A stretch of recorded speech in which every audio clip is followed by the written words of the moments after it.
Okay, sure more people will be joining us. So, Jarina, it's a Friday. Did you came from work? Did you start working already? Yes, I came from work. I did a lot of stuff. What Okay. about you?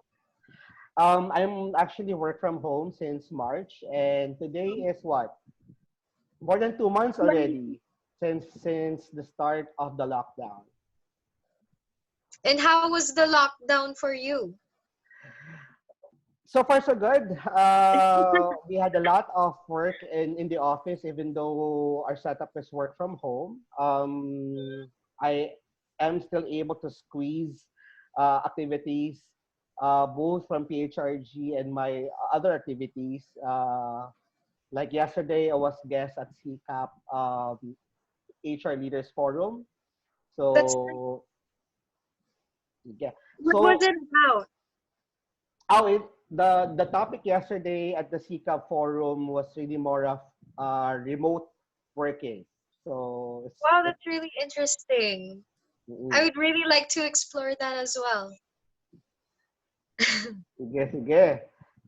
Maybe I know. Actually, we have speakers who will be discussing that. If I'm not mistaken, Mm-hmm. uh,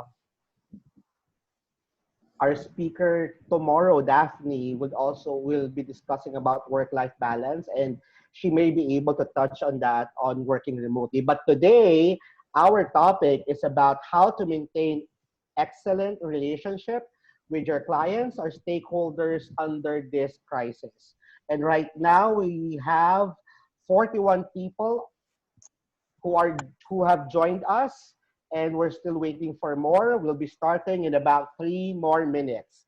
So sa lahat po ng kasama namin ngayon sa webinar na ito, maraming salamat po. We're just waiting for more people to join, and happy Friday. It's a Happy Friday today. Friday! Thank God it's Friday.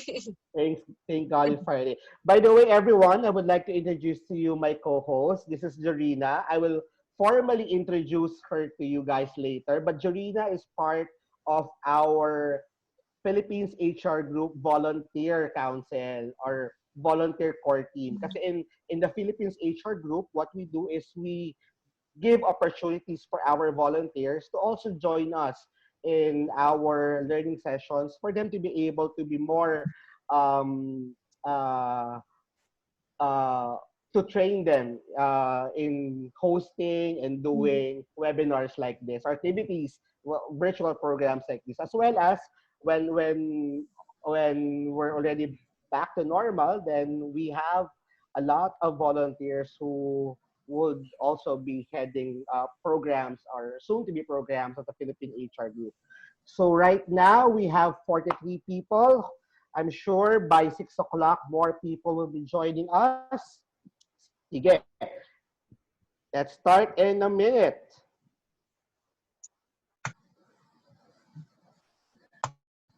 Sir Darwin, sa Philippine HR groups tayo mag-broadcast. So pwede ako mag-share ng watch party. Yes, of course. Yes, All right. please do. Okay, thank you. Aba, naman yung Um, picture ni Jorina.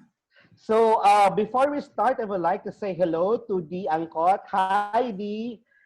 Hello, and I know you're watching from Dasmariñas, Cavite. Hi to Patola986. He or she is coming from the national government sector. Okay, so we are starting. So magandang hapon po sa inyong lahat. A pleasant Friday afternoon. We are now on season 2 of the Philippines HR Group virtual learning session. And this is class 1. At the previous season 1 of the Philippine HR Group learning sessions, we have 4 classes, and we also have 4 classes for season 2. And for class 1, under season 2, we will be starting with a very interesting topic. The topic that we have for today is how to maintain excellent relationship with your clients, stakeholders, or customers under this crisis. And we have a very special guest. He is a good friend of mine who's also a trainer. Our guest is Mr. Echkon Malig, which we will be formally introducing in a bit. But before we introduce our speaker and the topic that he has, let me give you a brief background of the discussion that we'll be having for today. In the customer service industry, we know better than anyone that our industry thrives of excellence relationships. And we understand that nurturing these relationships early on is imperative, especially during times of crisis. A positive relationship history with customers, clients, and stakeholders can help protect your organization from reputational damage during such crisis. In order to foster strong foundations with external as well as internal stakeholders, organizations need to focus on developing and maintaining a two-way symmetrical communications, whether in normal situations or abnormal situations. This is an overview of what will be the discussion for today. And um, let me introduce to you formally my co-host. My co-host for today is Jorina Capiral. Jorina Capiral, as I mentioned earlier on, is part of the Philippines HR Group Volunteers Core Team. And as I mentioned, part of our mission in the Philippines HR Group is to train our volunteer core team to be not only to train them in the different facets of HR, but also in hosting programs of the Philippines HR Group. Just to give you a brief background, everyone, Jorina, my co-host for today, is an admin and finance manager of Caparal Appliances and Furnitures, which is also uh, located in Cavite. She's also a millennial who has a YouTube program, Millennial on the Loose, which is uh, basically under lifestyle and productivity videos. Ladies and gentlemen, my co-host for today, Miss Jorina Caparal. Hi, Jorina. Hello, Sir Darwin. Thank you so much for inviting me to co-host in this webinar. I'm very honored to be part of this. And I am very thankful for the Philippine HR group for giving me this opportunity to volunteer for this. Okay, And and with that, I would like to introduce introduce our speaker. introduce our speaker, Mr. Echkon Malig. Mr. Echkon Malig has been a trainer for classes in over 16 state universities, and he has taught in universities like University of Makati, Jose Rizal University, and Asia Pacific College.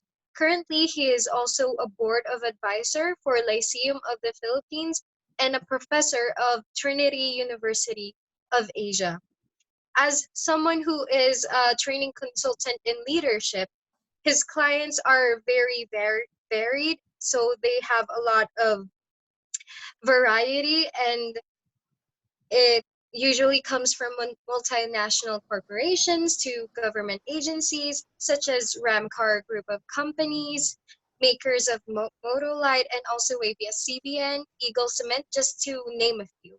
He also studied in Ateneo University for his primary and secondary education, and later went on to St. Joseph's College a to take up Bachelor of Arts in Economics, and to the University of Santo Tomas for Bachelor of Sciences in Tourism. Mr. Echkon says he finds joy in being able to help forge lasting partnerships with his clients. He truly believes that he is improving lives one trainee at a time. And I do believe that, because when you train someone, it lasts them for a lifetime. Let us welcome Mr. Echkon Malig. Hi, Econ. Good Oh, afternoon. Thank you for joining us hi. this Friday.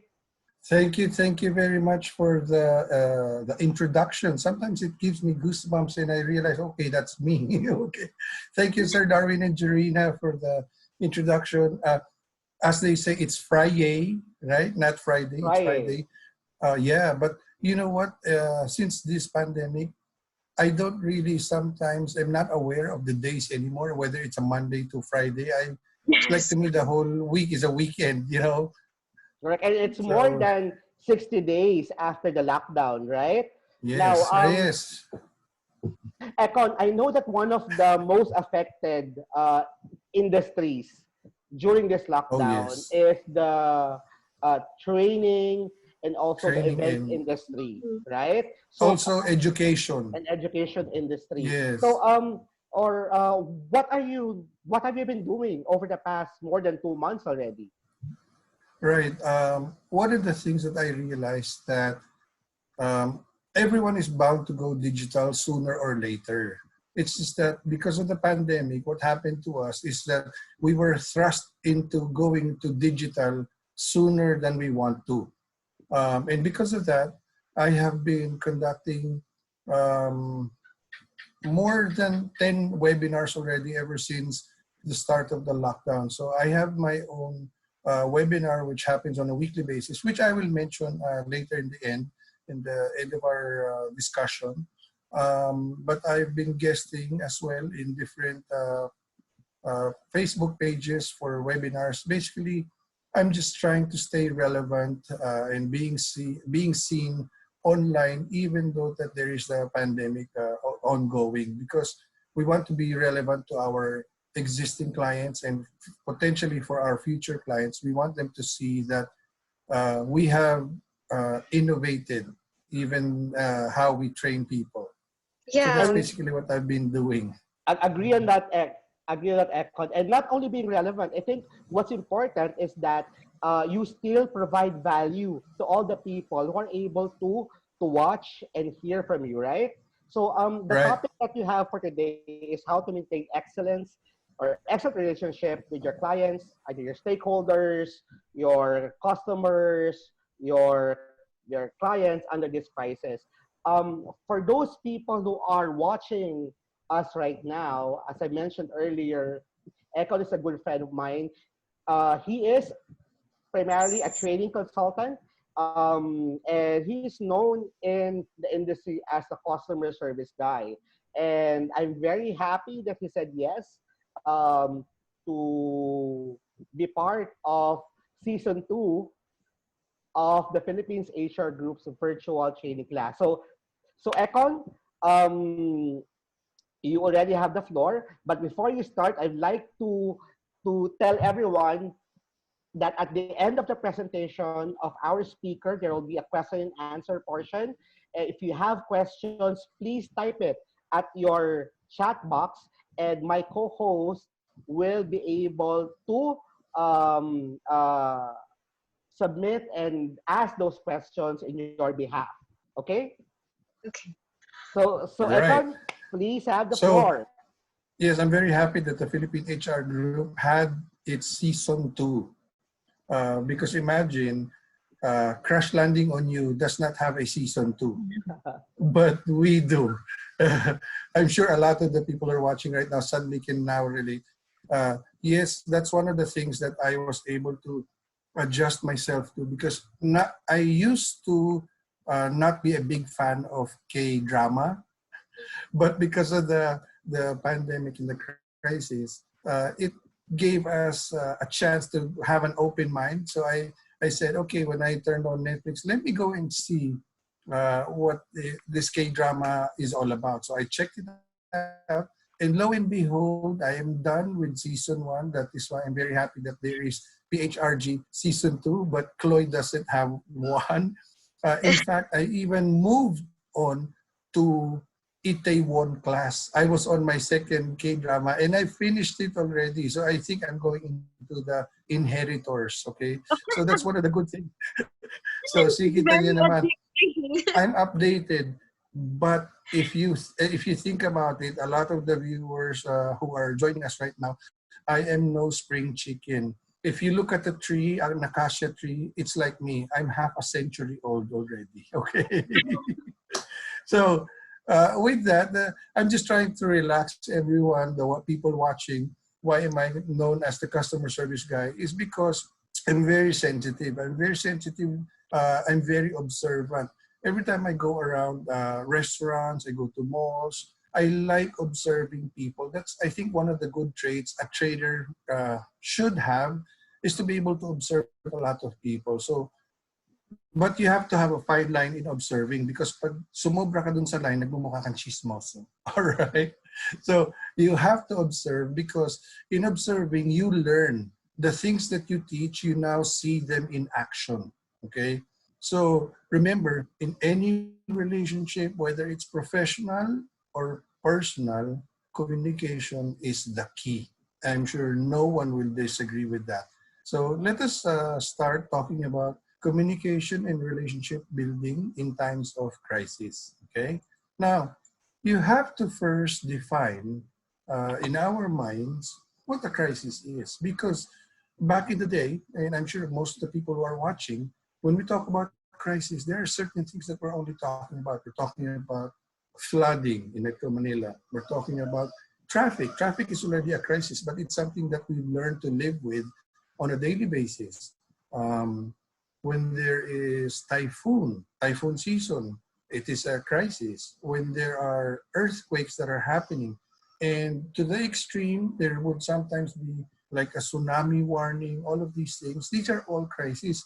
But never in our lifetime did we include pandemic. Why? Because we were not born during the 1918 Spanish flu, the pandemic back then. None of us were born then, except siguro probably the great-grandfathers.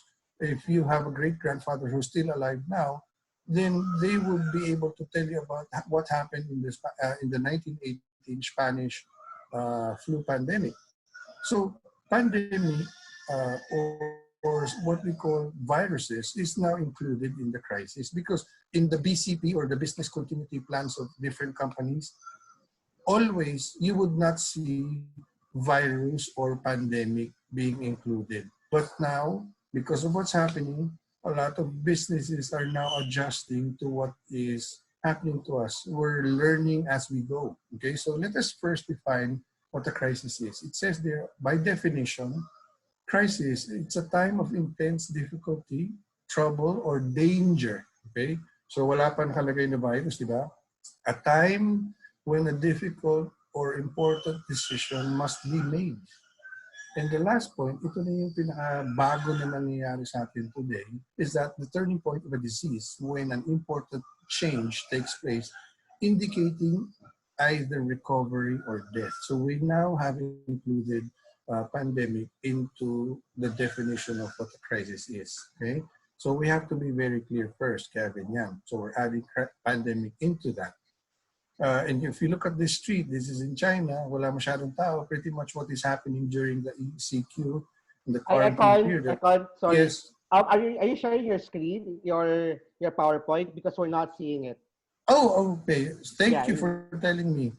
Sorry, because I immediately when Jorina mentioned, I thought the screen was already out. Okay, thank you very much for saying that. Okay, here we go. So at least we just started anyway. Uh, Hold on. Here we go. There. Can you see that? Thank you. So this is basically what I was mentioning earlier. When we talked about crisis back then, we never include pandemic. Diba? Hindi natin yan. Lagi bagyo, different typhoons, hurricanes, even strong rains. Diba? Yung torrential rain lang nagiging pandemic sa atin kasi it brings about disease, because you will have flooding. And when flooding is there, susunod yung mga diseases brought about by the rats. If I remember correctly, di ba, marami silang disease na natatala. So these are all part of what the crisis is. And the third point there is that now, the turning point of a disease, when an important change takes place, indicating either recovery or death. So now, kasali na yung pandemic or the disease in crisis definition.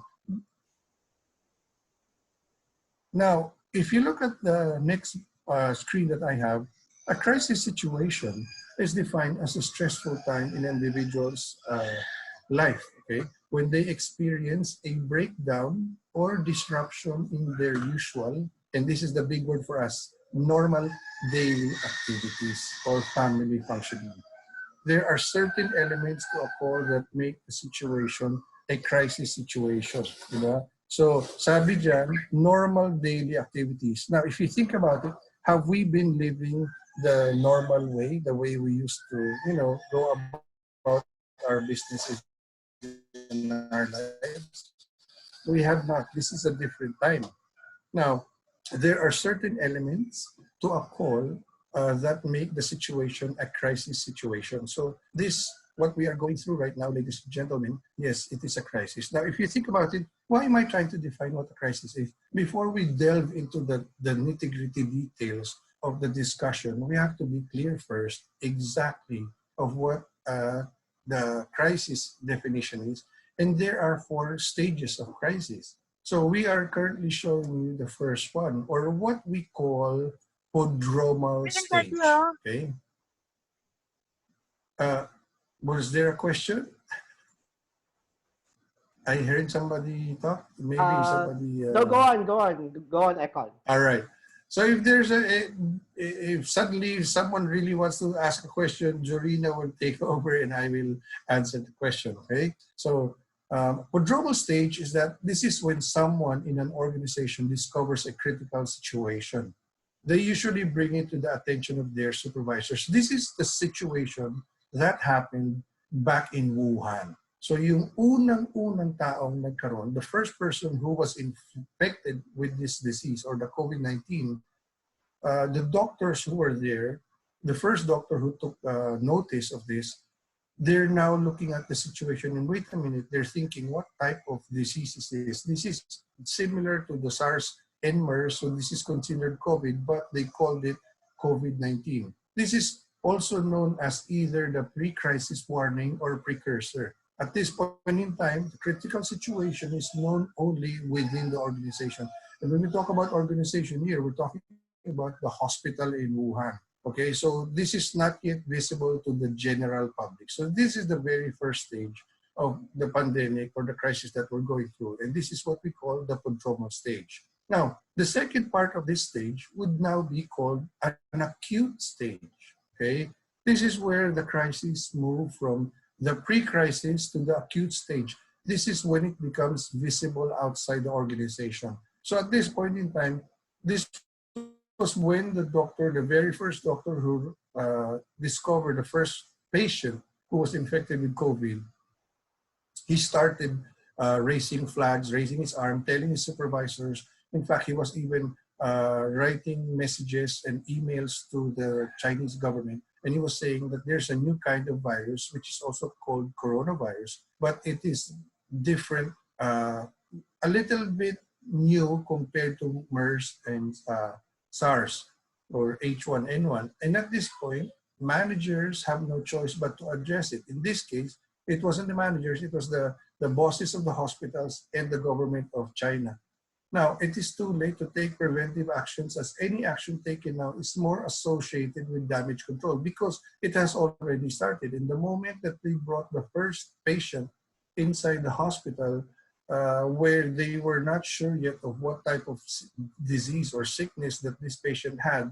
So, syempre, they did not have the precautionary measures yet. They did not wear the N95. They were not wearing the PPEs. So, at that point in time, remember, I saw this in a documentary in Netflix.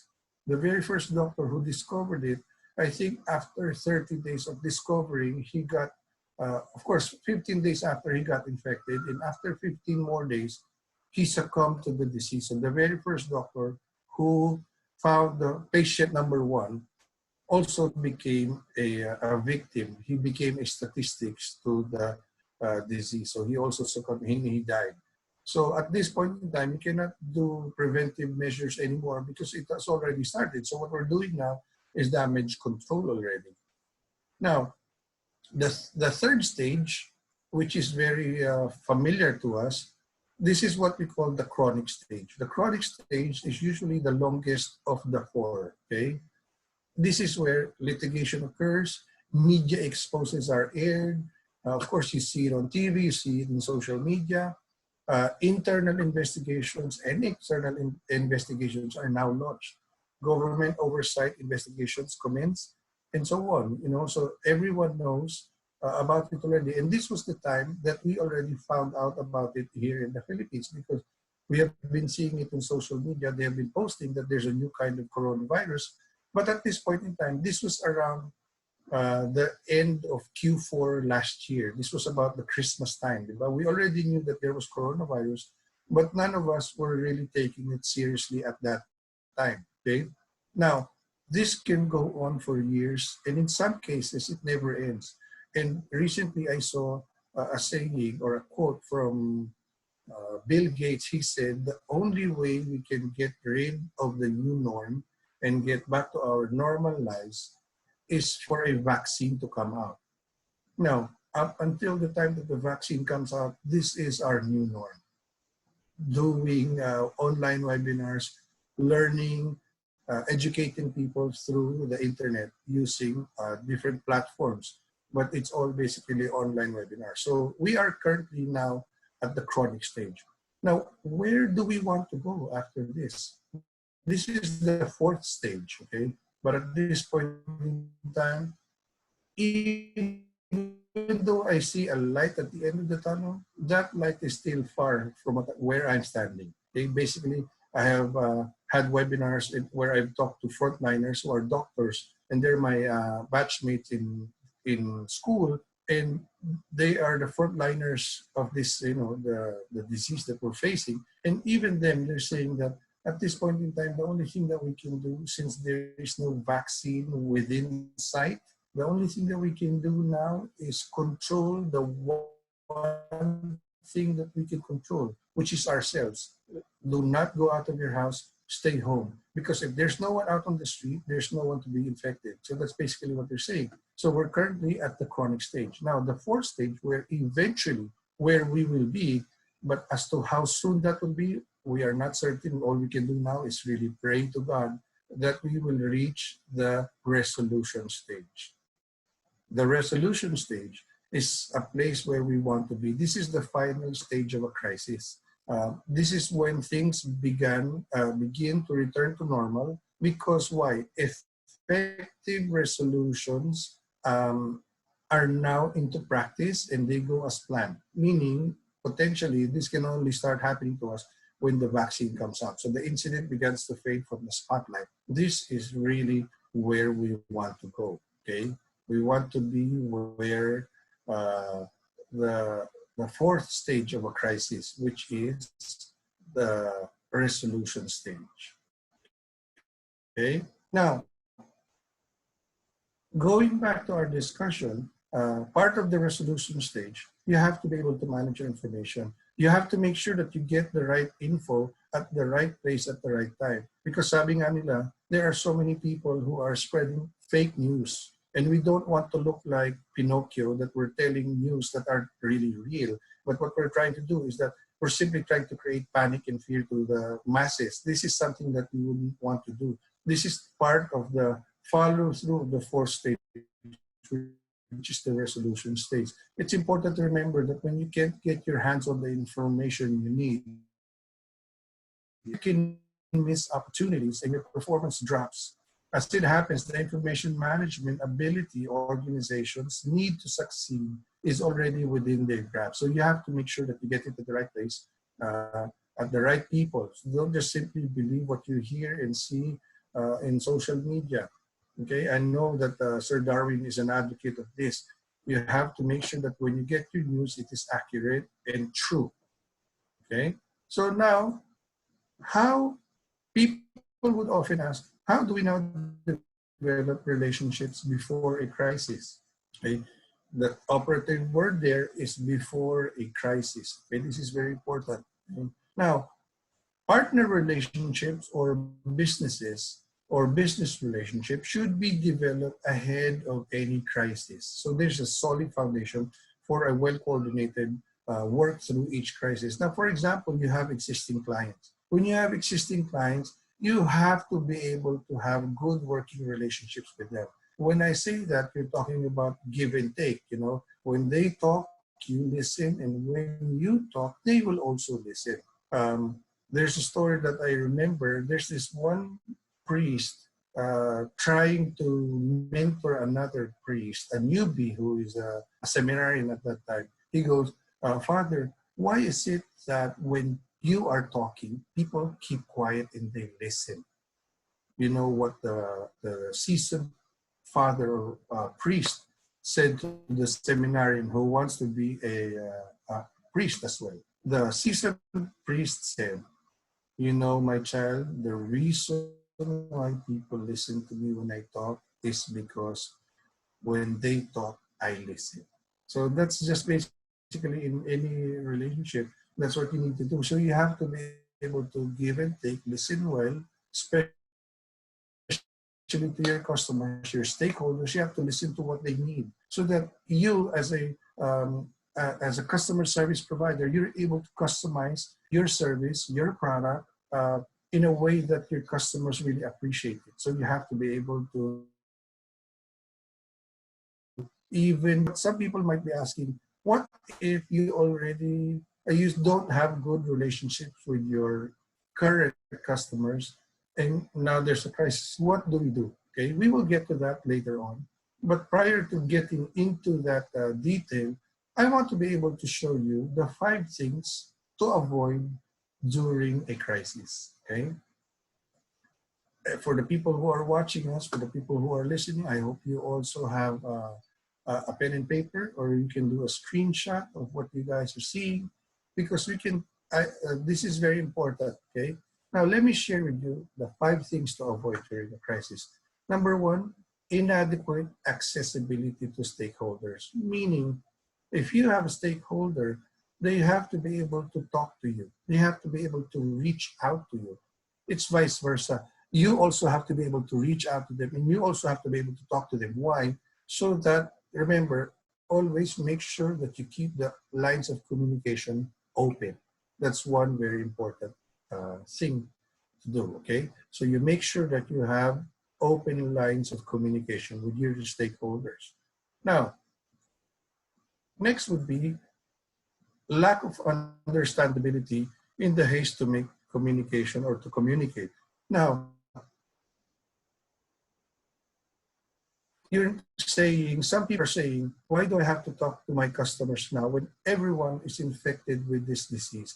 Everyone is going through a hard time through this pandemic that we're all experiencing. Why do I have to talk to them? So if you think about it, some businesses, some customer service provider do not realize that there is a need for you to talk to your customers. Why? So that the customers know what is happening. Will you be opening when once everything goes back to normal? Is this going to be business as usual for you? Why? Because remember, these customers of yours are your suki. Whether it's a service, it's a product. Like me, I'm a trainer. These are my regular clients. So they have to be able to know, am I still alive? Right? So your business, is it still going to go through? And you never know. Sometimes when you need help, it might be your customers who will help you because they love your place so much. They love your items that you sell. They love the product. They love your food. They love your services. In the event that you have a hard time and really struggle through this pandemic, you'll never know. One of them might be able to lend you a hand by giving you additional funding just so you can operate. You'll never know that because remember, customers will help you if they love your product. Nowadays, just like what Sir Darwin was mentioning earlier, sabi niya, talagang the reason why you do webinars and you have to do this, you have to stay relevant, is because you're adding value. You know what, guys? Nowadays, one of the most important things now is that it's value versus price. And if you notice, some people during this pandemic, they buy things, when they go to the groceries, it's like it's always Christmas time. But during Christmas time, grabe tayo when we buy food for our stocks in the during Christmas time. Now, even it's time of pandemic, and this is basically summertime, okay, that's another question. What is summer now? And summer has changed, right?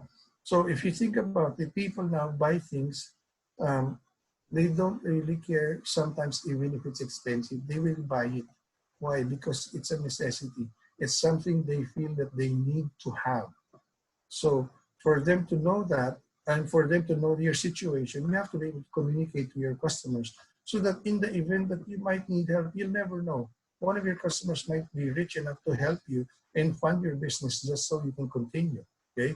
I've seen this in a lot of fairy tale movies, and I'm sure you have as well. It happens, guys. Okay.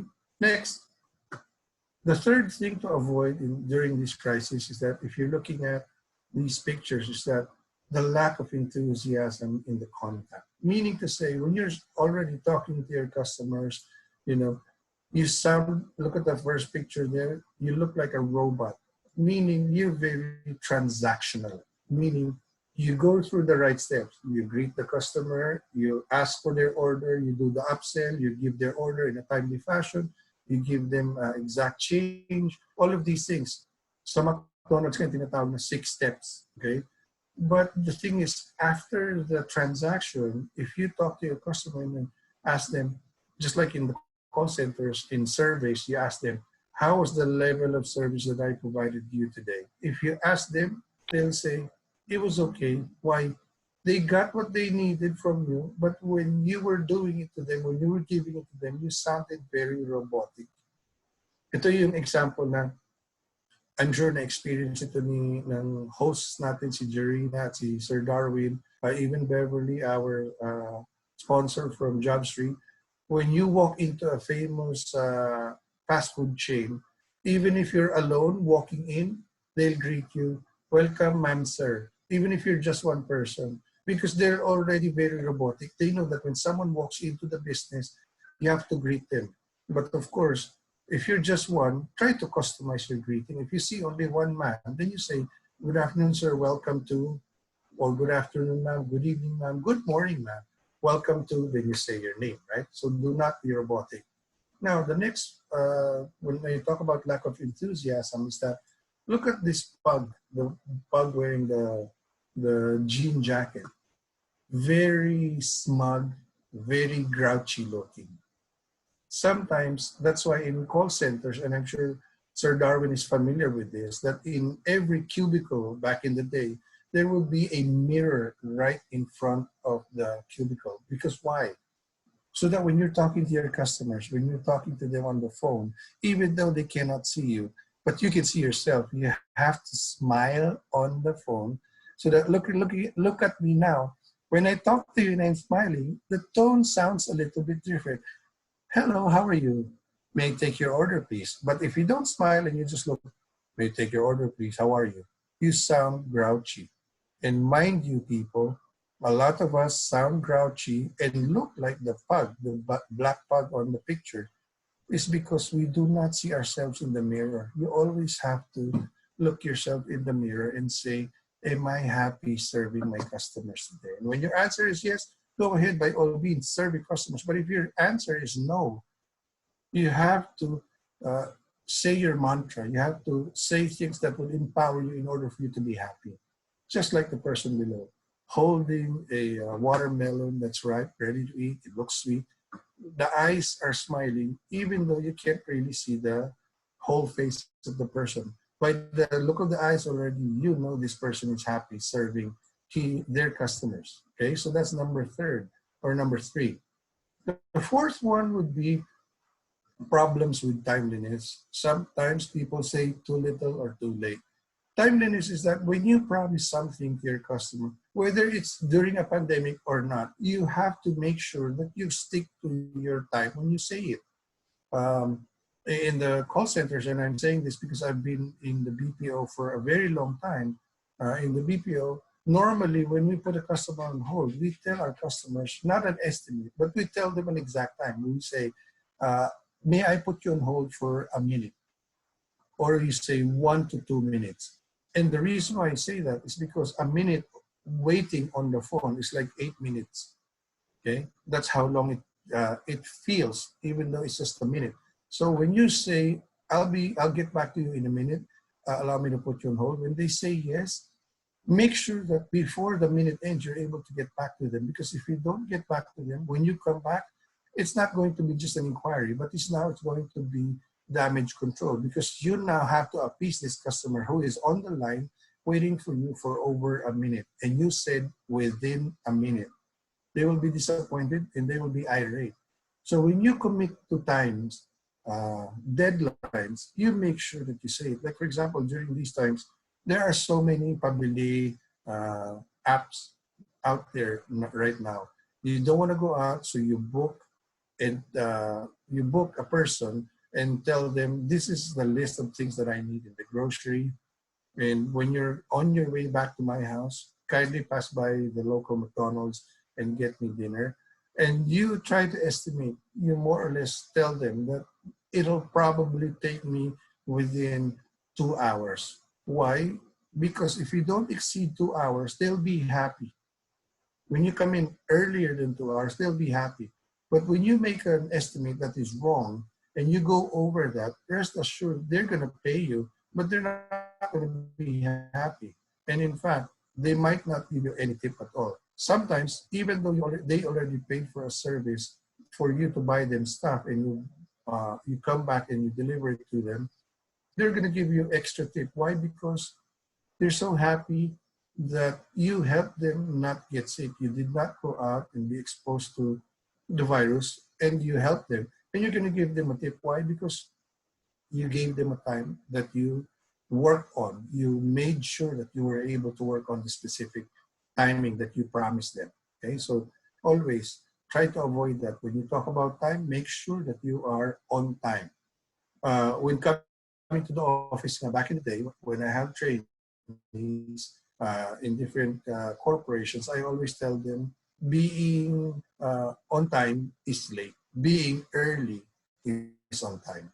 And people who have attended my trainings, you would know what I mean. Because if you're just simply on time, there's a possibility that you're late. On time meaning you're on time in the building, but you're not on time in your actual cubicle. But if you come in early, being early is on time. So try to remember that being on time is late. Being early is on time. Okay. Next, perceptions of arrogance. Okay, let me just drink a glass of water. So perception of arrogance, examples, stakeholders are not valued.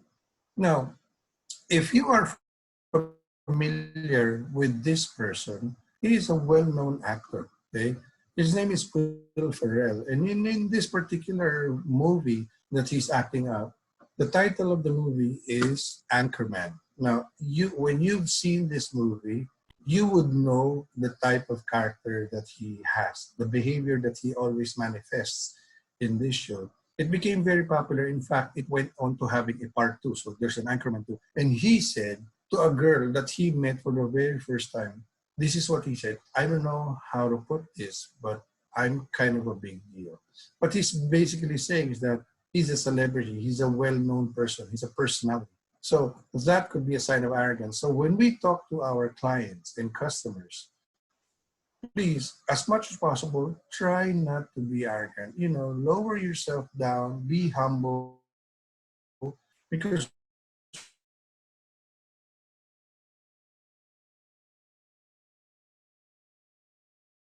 remember, you're the one providing the service product, or I don't know how to put this, but I'm kind of a big deal. Okay, so let's do a quick recap of the things that we've discussed so far. And mind you, we're not done yet. Okay, we're almost there, but we're not done yet. 5 things to avoid during a crisis is that the inadequate accessibility to stakeholders is number 1. Number 2, lack of understanding in the haste to make communications or to communicate. Next, lack of enthusiasm in the contact. You have to smile, always be happy that you have a customer. And problems with timeliness. When you promise, when it comes to time, you have to deliver. Okay? Remember what they always say: under promise, over deliver. So we say, I will be there in an hour, and that is your estimate. And when you arrive 30 minutes early, they're going to be ecstatic, they're going to be happy, and they will want to stick with you, whether it's a service, a product, or an item, or a food, or if you're a restaurant. Okay? And the last one is the perceptions of arrogance. This is the 5 things that you have to avoid in these times of crisis. Okay, so these are very important, guys. Now, how to build relationships in times of crisis. This is very important, and this is the gist or the meat of our conversation. Now, when you do build and sustain, when do you build and sustain relationships? That is a question that I throw out there, and you can answer in the chat room or make comments. But plain and simple, the answer to this, and a lot of people might be racking their brains, thinking of the answer. When do you build and sustain relationships? Remember, the answer is you do it all the time. Always. You never stop, okay? Why? If you take an extra 5 minutes to ask the person who is walking towards the counter, assuming that you're a service provider and there's a person approaching you, now ask them how they think of your products. How are your products? When they answer and you listen to them, you will have built a stronger relationship already at that very moment. Because remember, the question again is, when do you build relationships? All the time. Plain and simple, guys. There's no other way of going about it. But you build relationships all the time, especially with your client. Especially now during the pandemic. You do not stop, okay? And I cannot stress that enough, okay? Now, let's talk about the 6 steps that we all need to take in order for us to build better relationships with our customers, even during this pandemic, okay? So number 1, do restore service ASAP, as soon as possible, if possible. Now, in short-term crisis, the goal should be to resolve the issue and return to normal as quickly as possible. This happens a lot to us when there are power outage. When there's a power outage, we always pray to God, sana bumalik na agad ng kuryente. Now guess what? In BPOs and call centers, what I normally do when there's a power outage, I count. Because more often than not, I will not reach 30 seconds and I know there will be electricity coming back. And I'm certain and 100% that Sir Darwin can attest to this because, of course, part of the business continuity plan of any outsourced company is that the service must not be disrupted, okay? But you're saying now, Echkon, that's a little impossible. Pag may baha at binaha yung lugar, how can I open my business? Of course, you're not expected to be able to open. That's why it says there, the goal should be to resolve the issue and return to normal as quickly as possible. But the quickly or the quick as possible for you may be 2 or 3 days. Pagbibigyan ka pa ng customers mo nun, papatawarin ka because it's just 2 to 3 days. And they will understand if they see your business filled with water. So they're going to understand that, okay? Now, in an ongoing crisis, it may mean trying to mitigate negative impacts while the situation evolves. And I would like to share this to a lot of our listeners and even our hosts and our sponsors. I'm surprised that when I go around, when I do my errands and buy grocery stuff, I see businesses that are relatively lucky still because they can still operate. Like, for example, the different milk teas that you have available in the market right now. If you think about it, people do not need to go to your place and sit down and, have the milk tea there in your place. So what I'm trying to say is that you can just simply be a delivery counter or a takeout counter. But I'm surprised that I've seen a lot of milk tea places that are closed almost the entire time of the pandemic. If you think about it, between you guys and all of the people who are listening out there, they can restore the service as soon as possible. The moment that the pandemic started, what they can do is put a plan in place where they can just simply have their products take out or delivered by a delivery service or a logistics company. Di ba? Yung mga Grab, Angkas, Joyride, these are all businesses that are now, if you think about it, are flourishing because they can continue to do business even under the pandemic. Okay, that's number 1. Now, number 2, also, by the way, continuing on the restoration of your service is that share regular updates through email, post in social media what your plans are, reopening for a milk tea, for example, milk tea opening soon, we will have our delivery and takeout service up and running by next weekend. So if you talk to your customers, they will know and they're going to anticipate. Remember the Starbucks that opened its doors for the very first time during this pandemic in BGC, because it's only for takeout or drive-through. Imagine in BGC, and I don't know if Jorina and Sir Darwin have heard about this, but they cause traffic because of the long queue of cars going into the drive-through. It took about siguro a kilometer long of people anticipating because they were so excited and they missed your product that you're now going to reopen. So they all flocked to the streets. And the good thing is that they were in their cars, so at least social distancing is still being practiced. Okay, so you update your customers through website, through your email, through social media. And some businesses would have a fish bowl on the counter where you put your business card, or you have a guest book on your table so that you can have your customers, the regulars, even the walk-ins, write their number so that you can get in touch with them when you need to in the future. Remember, important there is that if the service can't be restored at the levels the customers are used to, okay, look, not at the level that you're used to, but at the level that the customer is used to, just briefly and convey to them that you're working to mitigate it and outline the best ways to reach them and set expectations for the response time. Remember, ayan na naman, pumapasok naman yung response time. It's very important. Because when you don't respond on time, when people wait for you,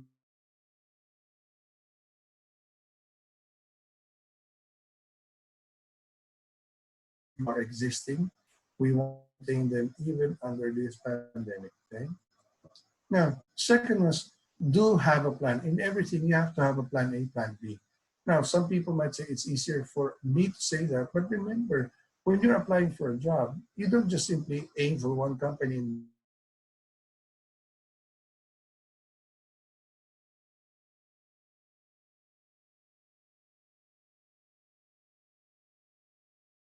that you can go for and set your heart on.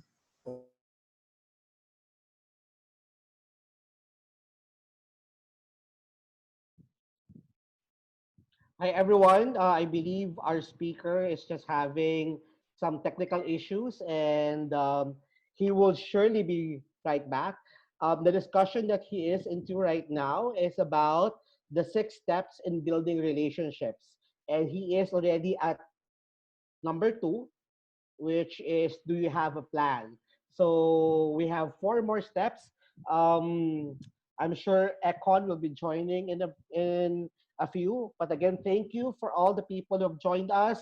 While waiting for our speaker, let me just have a shout out to our people in the panel, our people who are in chat. I'm seeing Edison Andamo, Lani Santos. I'm seeing D is still there, and I'm seeing actually 63 people who are joining us today at this very interesting and very value-adding training that our speaker is providing us. Econ, are you there already? Econ? Uh, yeah, hello for everyone. If you guys have any questions, please feel free to ask them in the chat box. Oh, he's starting. Econ, are you there? Are you back? Okay, it seems that our speaker is still trying to join us. Again, let's just wait for a few more seconds. I'm sure he will be joining us. He is already on the topic of uh, about the 6 things that you should be able to have in terms of building effective relationships with your stakeholders. And he's already on number 2, is having a plan. He mentioned that whether you already have a crisis or not, it's important that you are able to. Okay, we've actually lost our speaker. Just give us a few seconds, guys, and I'm sure Echkon will be rejoining us in a bit. Um, Hello to JC Hepiga. Hello to Diane Garcia. Lani Santos is asking if you guys will be having a copy of the presentation. Yes, all the participants will be given a copy of the recording. We're just waiting for our speaker to rejoin us. I'm sure he is having some technical difficulties. We will also be sharing the video of the presentation at our FB page. Ekon, you're back. I'm back. I said, suddenly I realized the screen disappeared. Well, God, don't worry. I panicked and I was able to fix it Yeah. right away. I'm so sorry that this happened. You know what? Technology sometimes fails us. Okay. I understood. Ekon, you're actually still on number 2 of Yes, I the know. I know exactly where I am. I remember. Forgive me, people. So let's continue. Let me Okay. start sharing my I'll give you screen. the floor again. Thanks. Yes, thank you very much. Okay.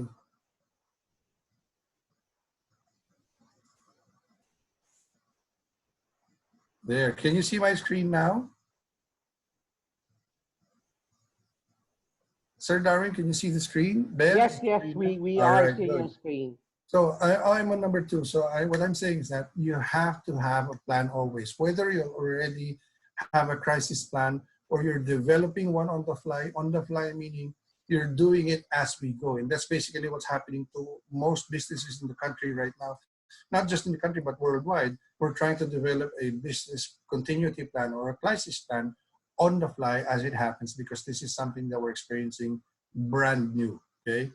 So you have to establish a plan that will keep everyone in your business, including your support team. So meaning you have to dedicate people who are supposed to take care of informing people, taking care of your employees. You have to have these in place.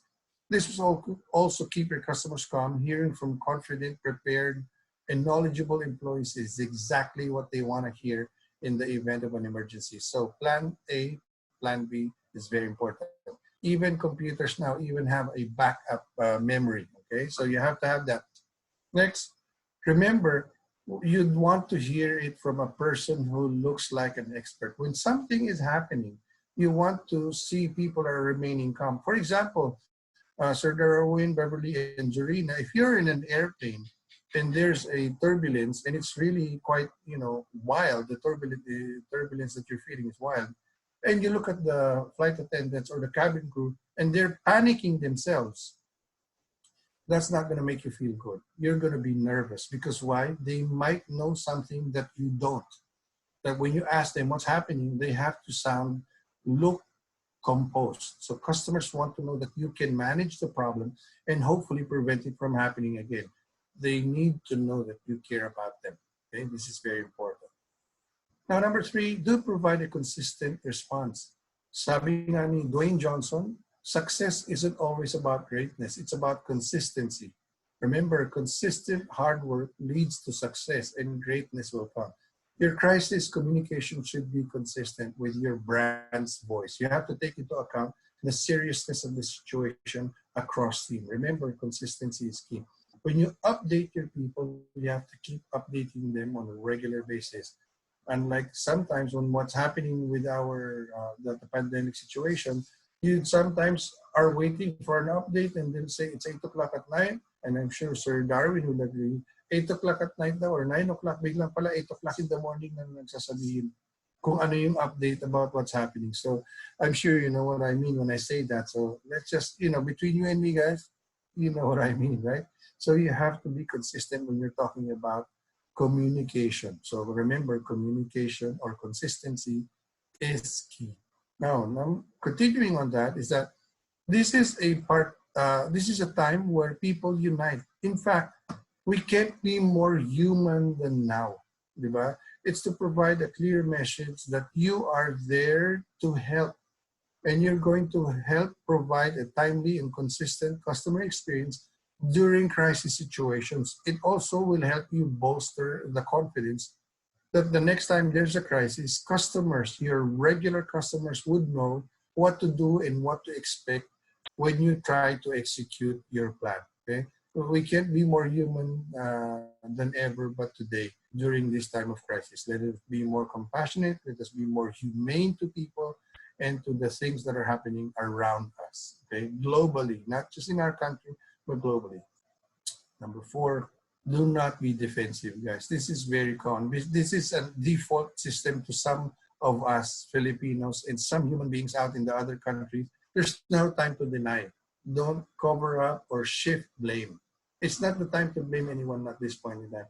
If someone keeps blaming someone, you just ask them, what have you been doing to this, to our situation? Are you helping? If you're not, just keep quiet, be an observer. But if you're trying to help, it's okay. You help and go out there. Transparency and honesty are very, very important. It's a key, okay? Both internally and externally. It's okay to say that you don't know the answer because you may not know the answer at all to a question because you're still evaluating the situation. Just make sure that you keep the lines of communication open between you and your customers. It's not us versus them. Remember, we're all in this together. One of the good things that this virus has brought about our entire global experience or the whole earth is that the virus is just like positions in the call center. It's non-hierarchical, meaning you can be rich, you can be poor, you can be in the government, you can be a celebrity, you can be anyone from the masses. You can get infected with this disease. It does not pick anyone. Everyone is susceptible.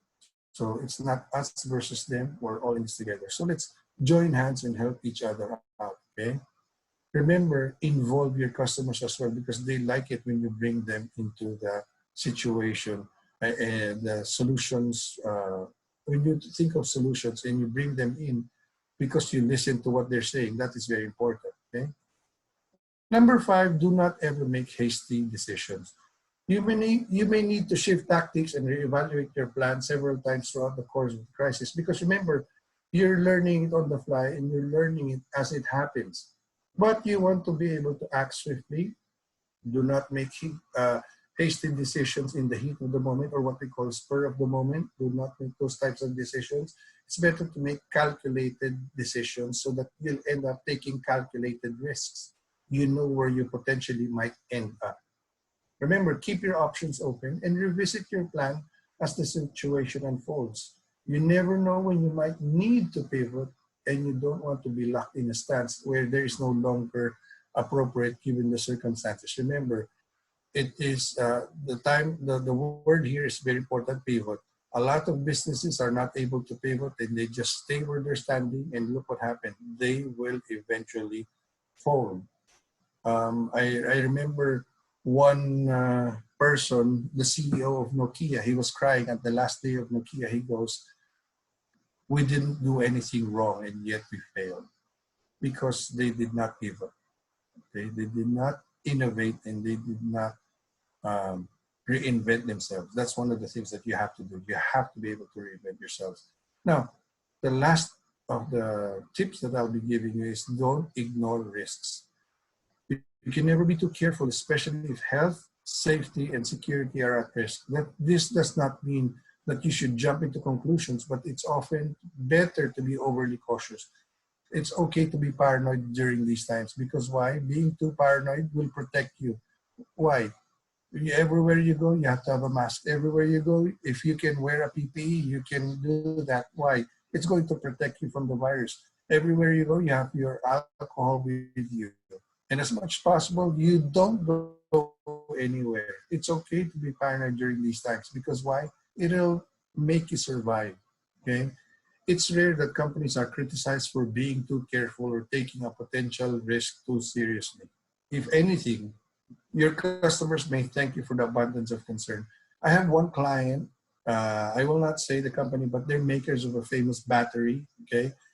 Even before this pandemic, and I've had them as a client 2 years ago, every time I go into their building, they would have a temperature check already. They would scan my forehead. The first time I was going in there, and suddenly the guard put this in on my forehead, and I was like, okay, he's taking my temperature. And they've had that for over 2 years already. So imagine, will I get mad at them because they're being overly too cautious? Absolutely not. Because why? They just want to make sure that everyone who goes into that building does not have any illness, malaise, or sickness, or any type of disease. And I'd like that. Why? Because I know I'll be safe going into their establishment. Okay?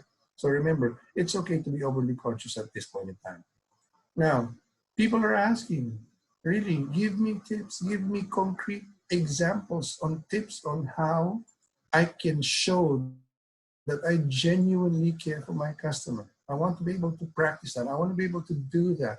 Guess what, people? It's already staring us in front of our faces. It's already there. You know what? You know what the answer is? Simply genuinely care for your customer. Sorry, what happened to that was you have to just simply, truly, genuinely care for your customer. That's how you do it. When you see a customer, don't think of them as money. Don't think of them as a cash cow or a milking cow.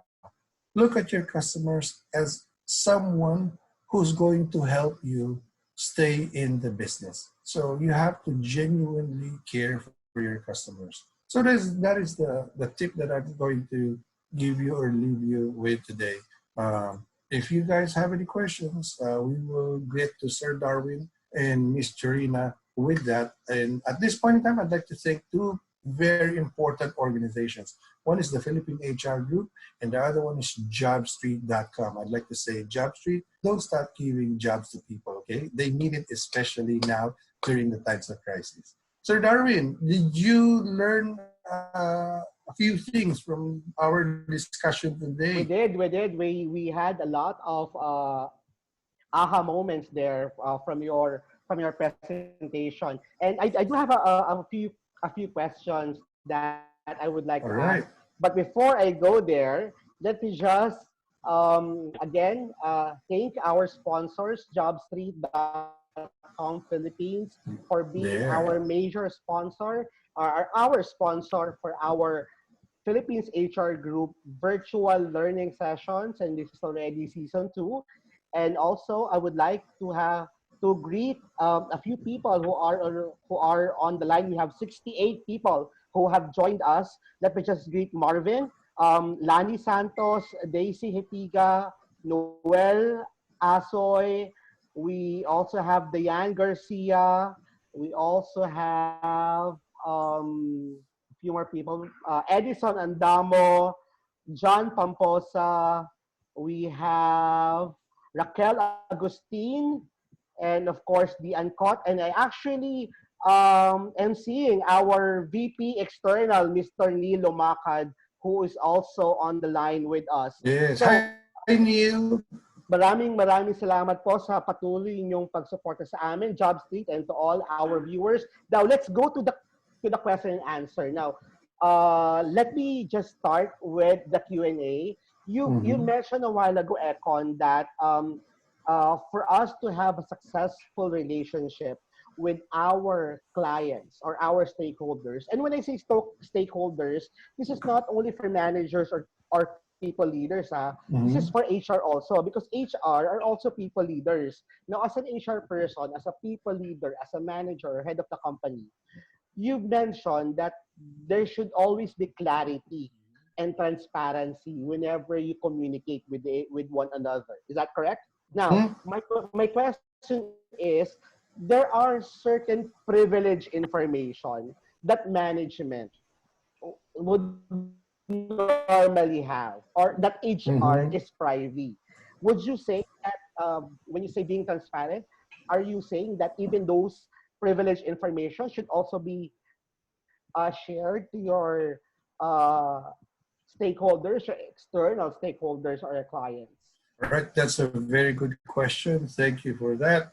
Now, here's what we call, but there are answers, and sometimes there are questions that you want to ask, and sometimes you want to answer, I'd love to answer you, but that is above my pay grade. So if you think about it, there are certain things, like what's happening right now at the moment, okay, in our country. Not everything we are being transparent. We do not see everything that's really happening, but during these times of crisis, what we need to do or what we need to see in a company, and I'm talking about a company now, not just a country, in a company is that what we need to see is a leader or a representative from the management who will always be there as a spokesperson and regularly would update people as to what is happening, what we will be doing in the future. And this is something that's needed because what's going to the effect of this is that it will calm people down. Yes, we all know that there are certain things that we cannot share to everyone, especially financial positions. You're not supposed to be sharing that. But you share things that are necessary for the world to continue. And when I say the world to continue, their world is the office because the office is the one that provides for their personal world, which is the house, the home, and the family.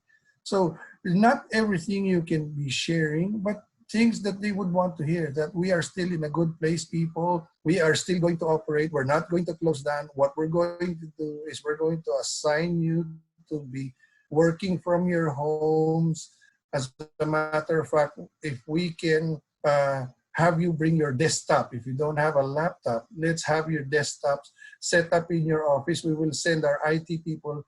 And I know for a fact that one call center that I know did this actually. They had, instead of buying new laptops, they had the desktops in the houses. But of course, there are certain things that you have to be signing for because you as an employee are accountable to the company.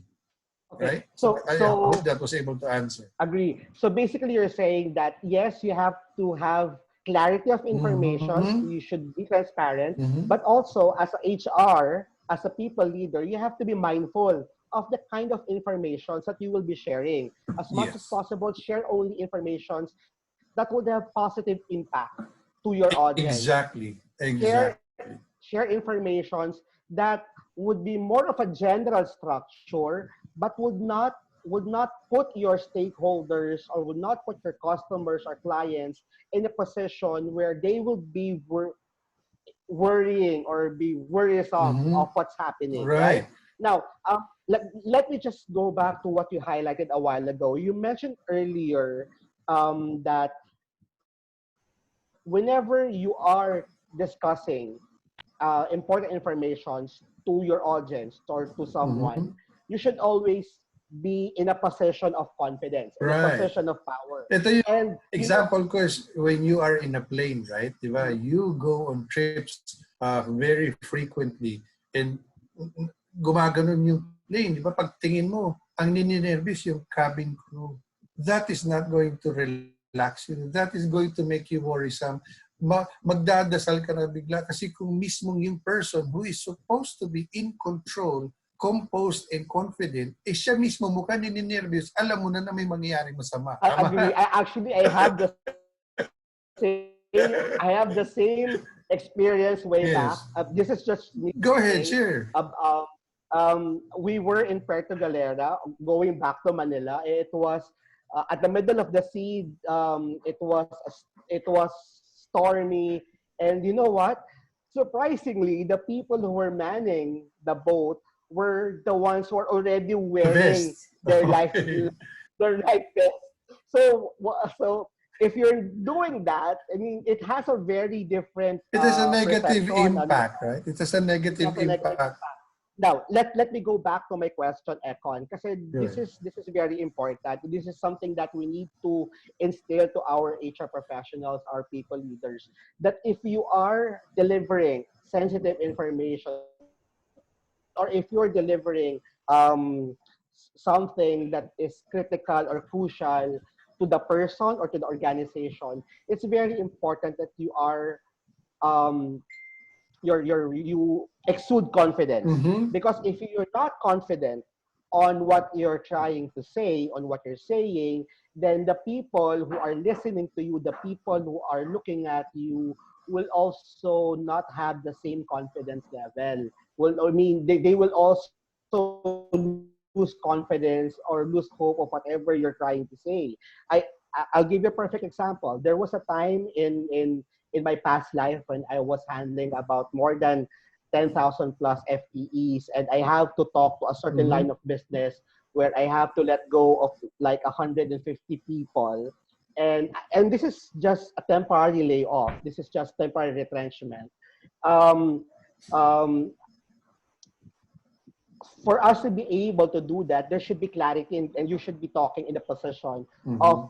of power, and in a position where you are very much confident on whatever you're saying. Kung i-deliver mo to na sasabihin mo na oo, i-retrench ka namin temporarily, pero alam mo na hindi namin sure, baka mamaya kung ano mangyari, baka Mm-hmm. mamaya dahil alam mo na sa pandemic, baka hindi tayo magbukas. So this is the things Mm-hmm. that you need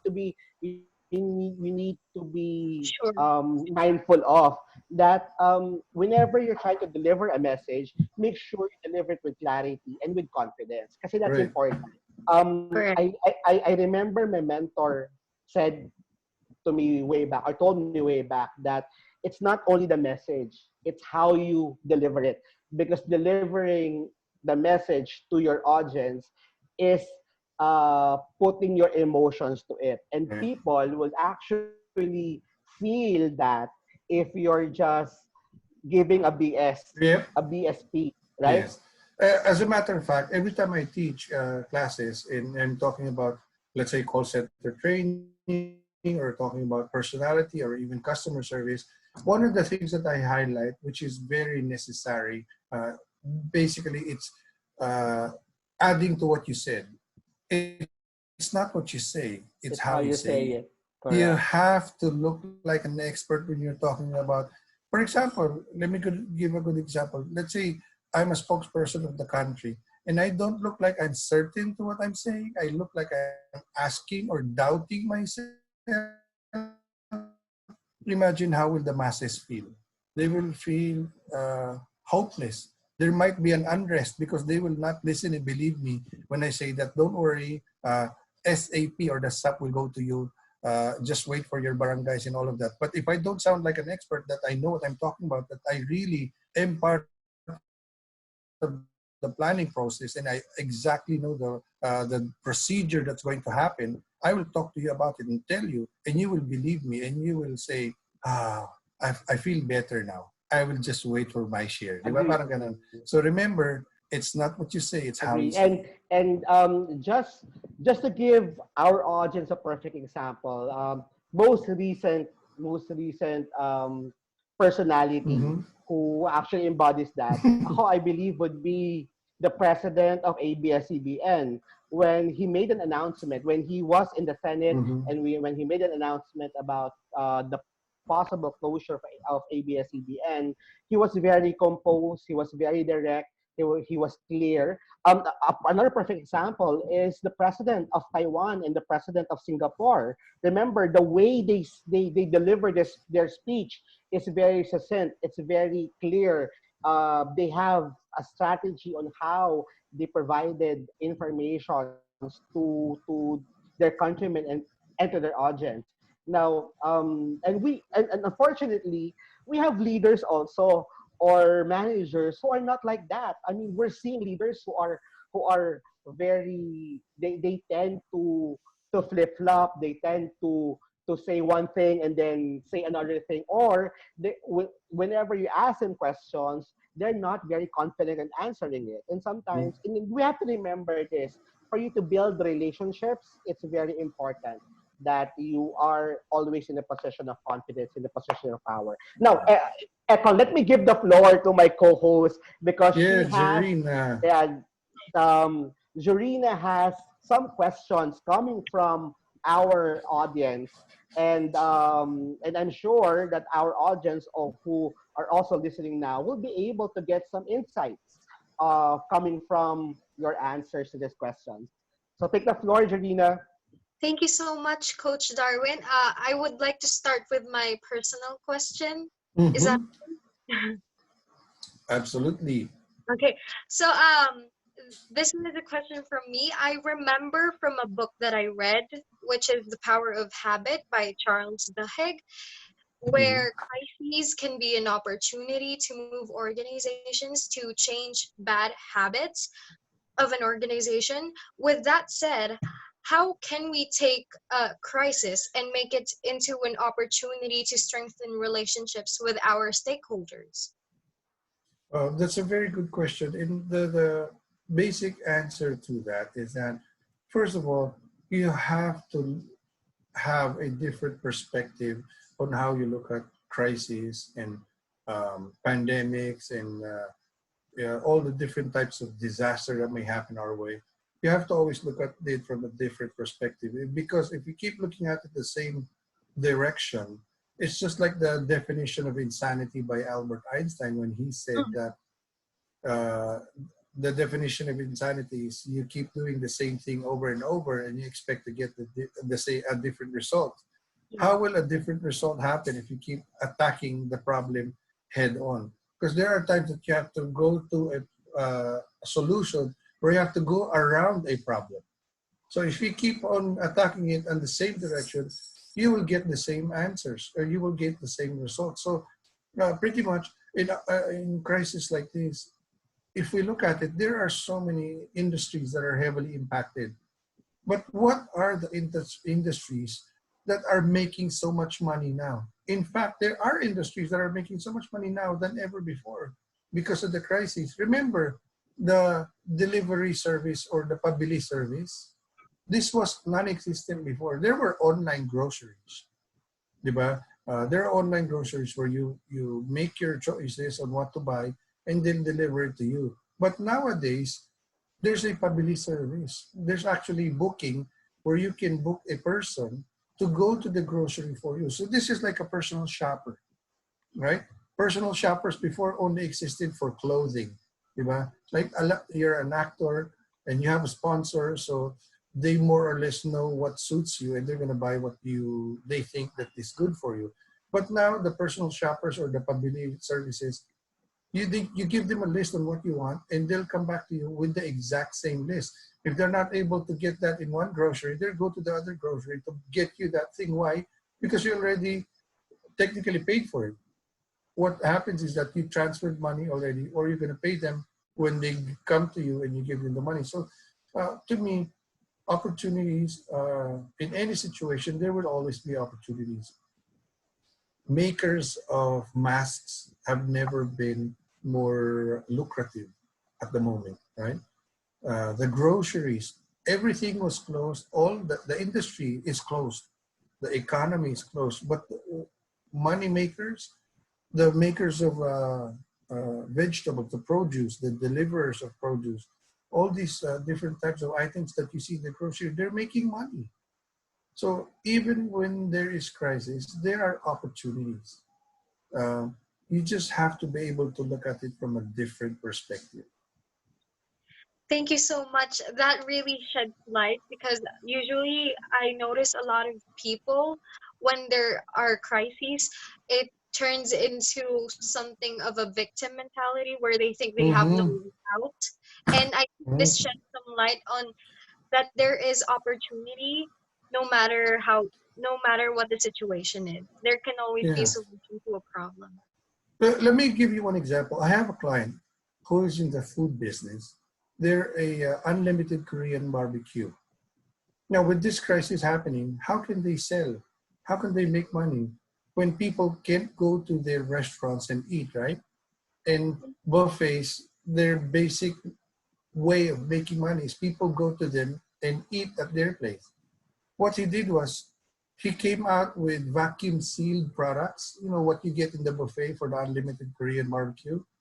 He came up with vacuum sealed products and came up with leveling or tiers. So if for tier one, you get these items. For tier two, you get these items. So of course, when you say tier one, there's a specific price to that. So imagine he came up with 999.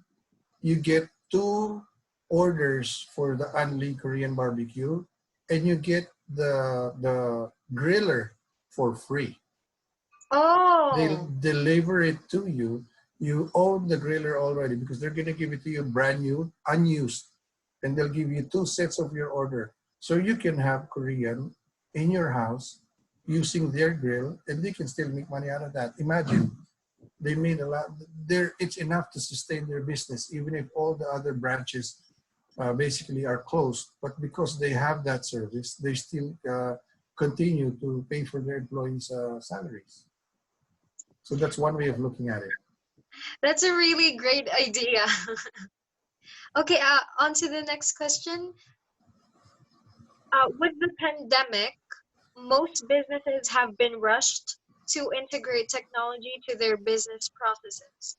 During the Mhm. transition period, how can we ensure that our stakeholders are all aligned throughout the process, the entire process? Well, if you think about it, it's not that we were rushed into going into the digital format or electronic format. It was bound to happen sooner or later. Mm. Um, a lot of business owners who are very conservative in the way they run things are going to be left behind if they do not go into the digital route. But without this pandemic, they can still delay. They're thinking, no, I can still run my business the way I've been running it over the past 30 years, and it's still doing well. But because of this pandemic, a lot of the normal then isn't a normal anymore. Yeah. So what happens is that you have to be able to find other platform where you can still generate or generate income or revenue for your business. For example, all the deliverers out there, the Grab, Express, Angkas, Joyride, they're now into uh, delivering food.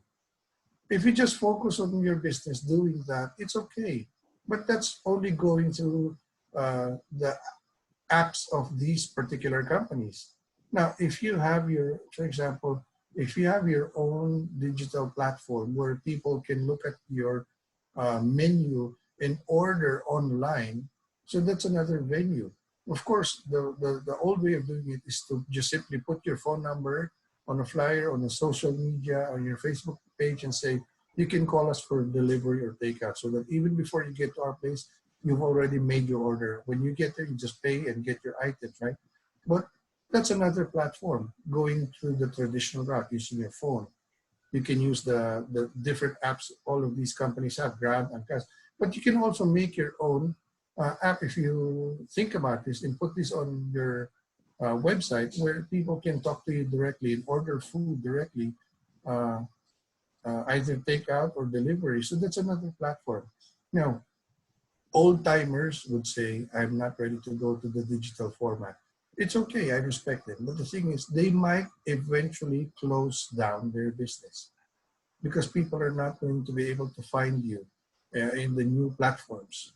And the new platform is digital shopping, online shopping. That's the way to go. So you have to be able to look at situations where you need to reinvent and you make sure that you jump into the bandwagon of people going into the digital platform. Like what I always say, you are bound to do that sooner or later. It just so happens that it became sooner for us, not just us in the Philippines, but the whole world. So let's try to take advantage of this situation. This is a pandemic, but we can still beat this by going into different platforms where we can continue to generate income and can create a stream of revenue using the different types of platform. Don't just be, like what I always say, move out of your comfort zone. Yes, yes, and I agree with that. Usually, since in the Philippines, we are mostly comprised of micro, small, and medium enterprises. So that would mean that our economy is based on off that. So I was thinking, with that in mind, a lot of micro-sized and small and medium businesses aren't able to cope up with the integration of technology. Mhm. So that can be a problem for a lot of businesses in the Philippines. And recently, I have heard a lot of people, a lot of businesses having retrenchments and shutting down just because of the crises. Okay, so let's Mhm. move on to the last question, sir, Echkon. Mhm. Go ahead. Uh, Relating to human resources, how can we ensure customer experiences for our employees who are the organization's internal clients throughout and after the crisis? Again, sorry, it lagged a little bit for me. How can HR, Relating to human resources, how can we right? ensure customer experience for our employees who are our internal clients throughout and Mhm. after the crisis? Right. So this is I'm basing this basically on what a billionaire said, Richard Branson. He said that the number one asset of any company are not the customers, but their employees. Remember, take care of your employees and they will take care of your customers. So meaning to say, if you take care of your employees, don't worry about sales and money coming in, because your customers who love how you're treating them, which is your internal customer, like what you just said, your employees, they're gonna take care of your customers, and people love that. So not every company has a employee engagement team. Back in the day, I used to work for eTelecare, and we had a department called eCare. eCare meaning it eTelecare cares employee care, and this company or this department, all it did was develop employee engagement, meaning the level of happiness of the customers or the people that are working inside eTelecare. That's their main concern. How can we reduce attrition? How can we make people happy? So HR departments must have another department, what we call focusing on employee engagement, so that you can take care of your employees. It doesn't necessarily always mean that it has to be monetary, because if you are working for a company, you can pay for the things that you want in your life. You can go to a good restaurant, you can go to different places. So sometimes it's when the company thinks of their employees and have these little events and gatherings, um, especially designed for their employees only, it makes you feel that you are loved. It makes you feel like you are cared about by the employer or the owner of the company.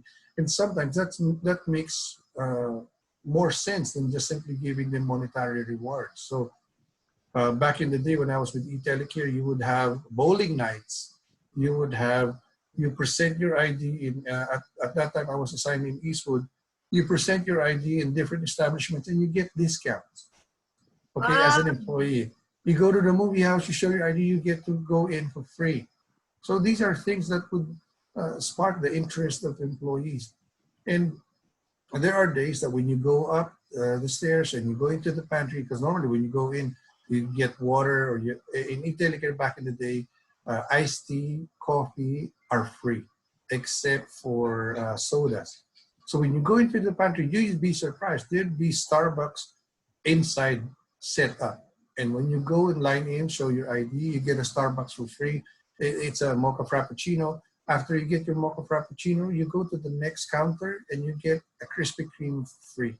And they would do that all throughout the year, non-stop. And that raises the level of employee engagement. It raises the level of happiness of the people that are working in the same in the company, so that it reduces attrition. Or when people are working and they're happy, it produces better results. Remember, people who are happy produce better results.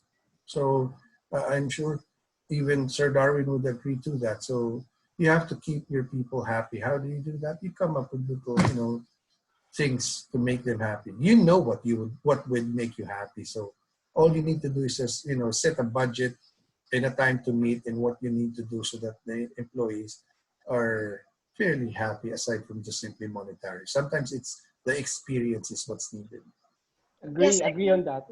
I think the gist of your whole presentation, although there's a lot of things that you've shared with us, I think I would say Mm-hmm. that from my end, the gist as an HR person is that in taking care of relationship, it doesn't happen while on a crisis.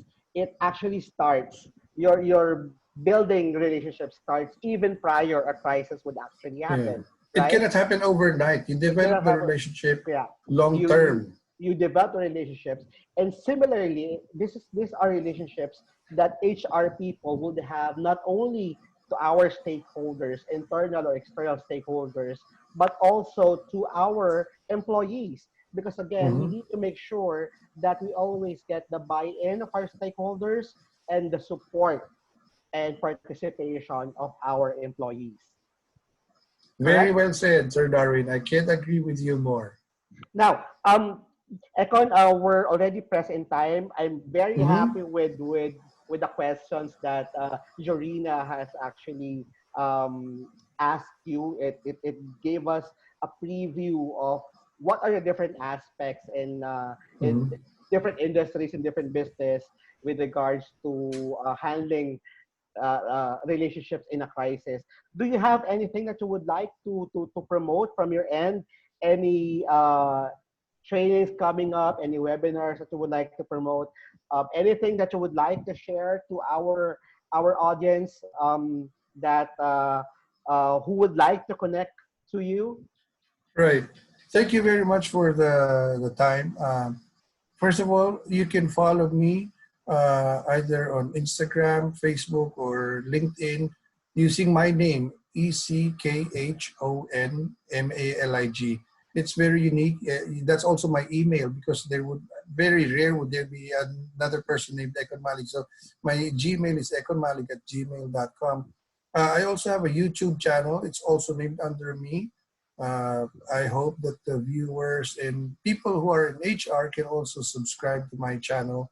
I'm trying to hit a certain number of subscribers. You know what I mean when I say that. So uh, I have a weekly show called Forward Pinoy, and it usually happens every Wednesday, 3 p.m. in the afternoon. So I would have guests sometimes from the United States. Like I had one guest who works for the top three retailers in the US. So the topic was how retailers in the US cope with the pandemic.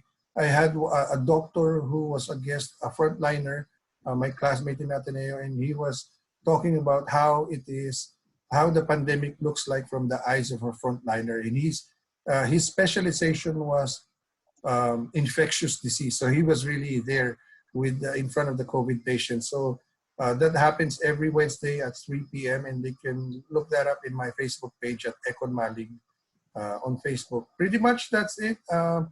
No public workshops face to face at the moment. I'd be having several online classes that are in the works. I'm also writing a book, but I'm going to make it into an ebook so I can give it away to people. That's it. Just simply subscribe to YouTube channel and follow me on Facebook. I'd be happy to get that attention from the viewers and the members of the Philippine HR group as well. Again, I'd like to thank Darwin and the host and our sponsor, jobstreet.com. Remember, keep giving jobs, guys. And Neil as well, who I see is also online listening to us. Um, should Philippine HR Group need me in the future, I will always be here. I can never say no to Sir Darwin. When he said last minute, would you be available to do a talk? I said, just tell me when and where, I'll be there. All right. So, Thank you, Econ. Thank you very much for that. Yes, actually, guys, just to share to you, when I reached out to Econ, he didn't have any second thoughts. He just said, "What time, what day, I'll do it." right. Well, how can you say no to Sir Darwin in the Philippine HR Group, having over 200 members in 200,000 Yeah. members in that Facebook page? You can never say no to that. And guys, look out. This is the season 2 of the Philippine HR Group virtual classes.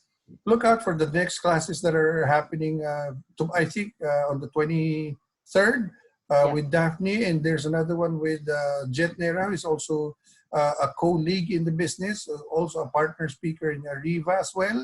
Uh, and the other speakers, again, guys, I am just the starter of this virtual class. Kung concert ito, front act lang ako. Yung main heavy hitters natin are the next people who's going to be talking in the next few days. So thank you for the invite, Sir Darwin. At any point in time you guys need me, just let me know. Job Street, I'm here to help. Thank you for the warm reception. That's it. I'm very grateful and blessed to be here. Thank you, Econ. And yes, you are class one, but again, you started very great, and it's really we're really privileged and happy to have you. Now, to all the audience who are asking if we'll be sharing this video, yes, we'll be sharing the recorded video of the whole presentation for this class one of season 2 of the Philippines HR Group virtual learning sessions. It will be uploaded in YouTube at the Philippines HR Group channel in YouTube, and also will also be sharing it at our uh, group page. And also, I would like to share to you guys our next topic, and this would be for tomorrow. Our next speaker, just to share with you, would be okay. Give me a few sec. What Ayan, si happened? Miss Daphne Granville Yes, is also a partner in one of the organizations, PAC. She's also a member there. correct. We'll have Miss Daphne Granfield tomorrow, and she will be discussing about work. This is work-life balance, but she termed it as work-live balance, and she will be explaining more about it tomorrow. And she'll be discussing about how to live your life in the new normal. And also, aside from that, we'll also have two more classes, and that would be for the coming 29th and 30th. On the 29th, we have set Sir Jet Nera, and on the 30th, the class 4 or the end session of session 2, we have the vice president of Sheer Waters, and this is a colleague of mine in the BPO industry, Miss Jen Barlaza. I would also like to share to you guys, aside from the the topic or the session for tomorrow, I would like to share with you um, another what call this another thing that Event. keeping Another event? event that Yeah. we have, and this is this coming Sunday. This is actually a radio. This is more of like a radio setup program, and it's called Trabaho, Buhay at Iba Pa under HR Cafe. This is a talk show. It's a virtual talk show. This will happen this coming Sunday. It's a launch this coming Sunday. This is brought to you by, of course, the Philippines Asia Group, and it's powered by 8 Media. 8 Media, for your information, was actually uh, my host when I was still in radio way back when Burns and I were part of when Burns and I was hosting uh, School of Life radio program under the RJAM Radio, and we're happy that they're sponsoring our virtual radio program. It's a virtual talk show. It's called HR Cafe, Trabaho, Buhay at Iba Pa. Our very first guest this coming Sunday is a labor lawyer. So for everyone who has issues with regards to labor law or questions about labor, please tune in this coming Sunday at HR Cafe Talk Show, Trabaho, Buhay at Iba Pa. It will be live at the Philippines HR Group. Okay, so again, Echkon, maraming salamat Thank sa you so sa much. pagpapaunlak. And of course, my pretty and very intelligent co-host, Jorina. Jorina, thank you for joining me, and thank you for being the very first among the new batches of the Philippines HR Group volunteers to take time to join me as a co-host in this webinar. So how was it, Jorina? It was very nerve-wracking. I was very nervous as well, but I'm very grateful to you for because you asked us volunteers if anyone would like to co-host, and I'm so happy that you gave me this opportunity. Thank you so much, Coach Darwins, and thank you so much for your very inspiring. I am very inspired to learn more about building relationships with stakeholders, and it was very it